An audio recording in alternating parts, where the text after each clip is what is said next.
Everyone else, hold a seat. Go wild, go crazy, and welcome to the stage, Justina Seselskaitė.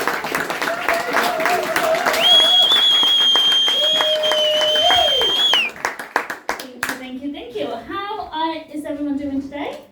Well. Good. Good.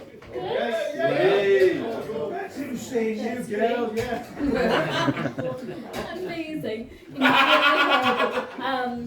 As you can probably hear from my accent, I am indeed a Leo. 100%, can you tell? Yeah. A Leo, and yes, I am a foreigner. Terrified, horrified, some people are. That's okay, I'll allow it. I'm from this country called Lithuania. Anyone heard of it? Yeah. Yep. Seriously? Batteries don't deep. Batteries don't. This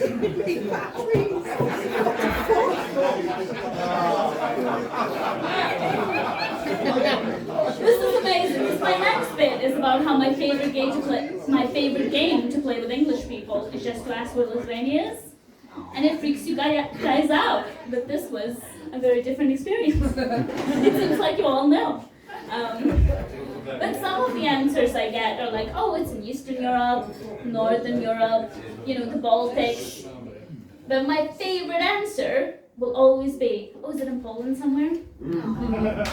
I get that all the time. Once I got someone to say, oh, is it in Africa? I was like, thank you for being so progressive. I love it. But yeah, but as for someone who is from Europe, I had to apply for this thing called the settled status. Yeah, I had to apply for it. As for someone who's so white, it was so difficult. It was like 7 years ago, I just walked in here. I just walked in and was like, give me a job. And they did, immediately. It was great. So I had to apply for this thing called the settled status, just to say that I can stay. A couple of weeks ago, I got an email saying, yes, I can stay. Yay!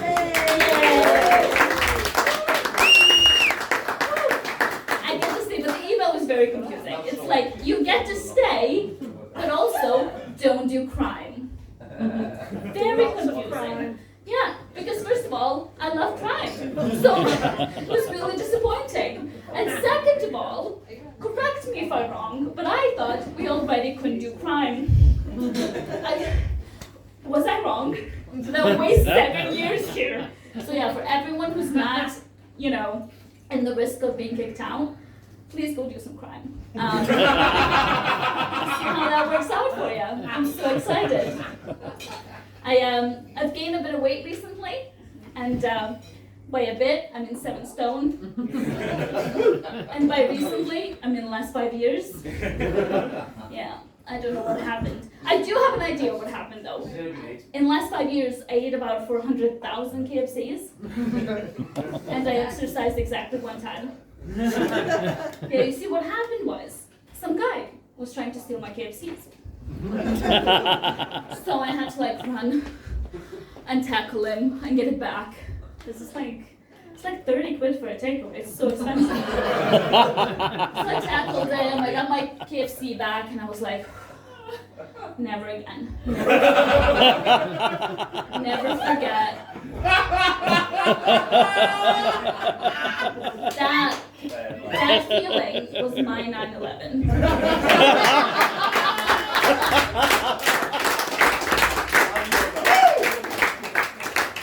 Never forget it. And I never did. So that's why I look like this. A lot of things change when you gain a lot of weight. Like, I had to tell a person that I hadn't seen for quite a long time. I have to tell people, please be prepared. I'm much bigger now. Because once I met a friend, I haven't seen him in like a decade. And he saw me and he went, oh my God, did you eat yourself? And I had to be like, David, I tried that once in high school. We do not talk about that anymore. Don't worry, ladies, it did not work. I had to wear a neck brace for a week. It was it was great. Other things that change when you get bigger as well is that creepy guys don't talk to you anymore. Yeah. Yeah, now much creepier guys talk to me. Oh my God. Yeah, it used to be like this laddie lambs by the club being like, hey, would you like some of my joint? Now it's the guy sitting by Tesco Express.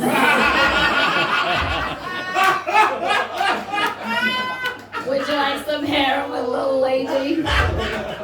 First of all, kudos for both of those gentlemen, because they're so generous, because I don't share my drugs. So good. But to be fair, thinking back, the Tesco guy probably wasn't hitting on me. He was probably suggesting a very good dieting method, as he was skinny.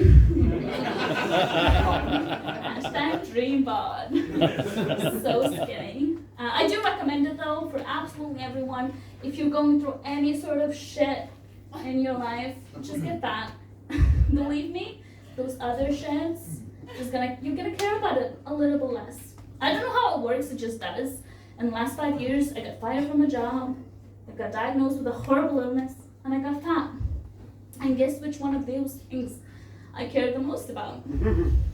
Yeah, the war where I got to buy a bunch of cute new outfits. Like, this thing is fucking cute, isn't it?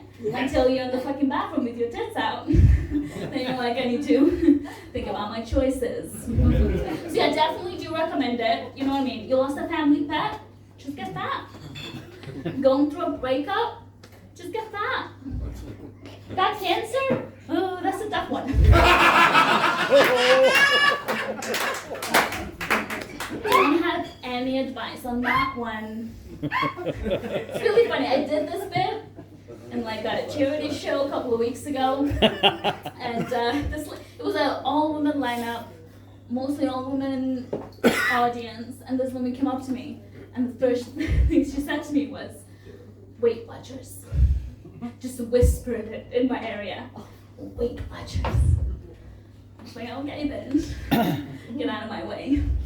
Because honestly, when I was a kid, I was really into going on the internet and being in pro-anorexia websites. It was called Pro-Ana. It's really horrible. Horrible. They give you tips and tricks of how to be anorexic. And I think that was the first time in my life that I really started to struggle with, that I'm going to carry with myself for the rest of my life. And that's failure.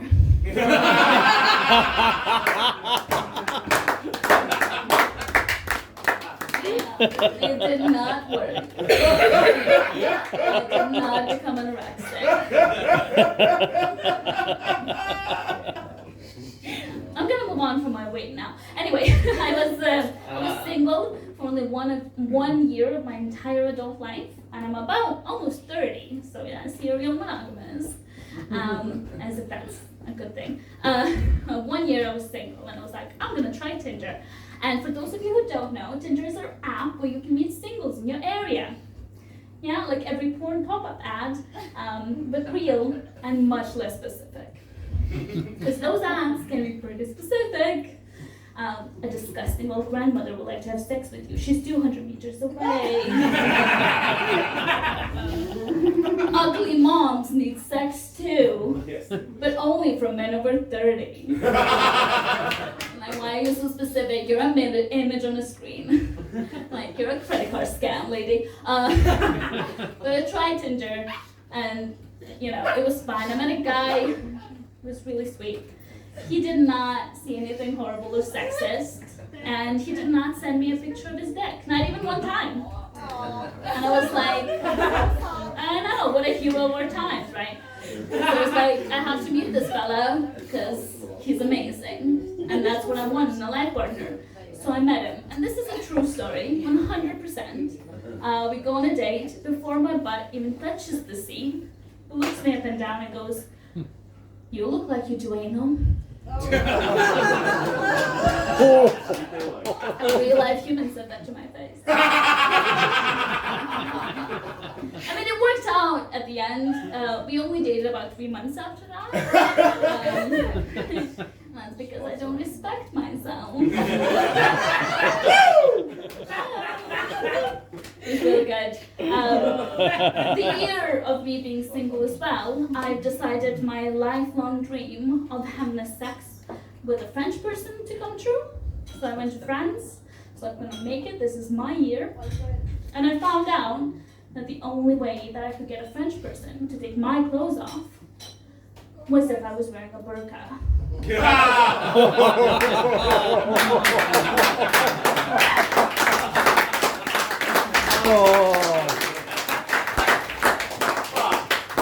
That was the only way. And as the saying goes, you should always finish everything you've ever done by shitting on the French. So that's what I'm gonna do.